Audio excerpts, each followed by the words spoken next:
So guys, ito na binili nating pako doon sa Changi. Tapos sinimin na rin natin guys. Ito na hinmay na. Tapos ito yung itlog ng aking inanghin tangahin. Ayan, 4 lang lulutuin natin. Totorta natin yan dito sa pako.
Ketchup.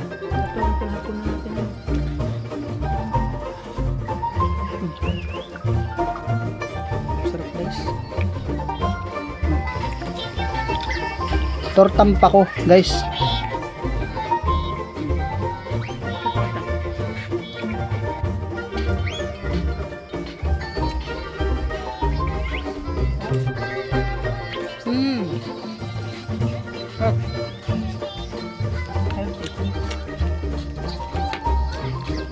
Napaka-healthy rin guys kasi pako.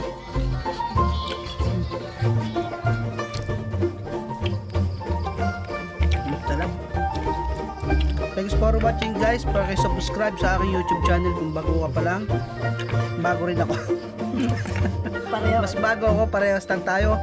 Kung mas matagal ka na sa akin, nanonood, subscribe mo naman ako dahil ako'y baguhan lang.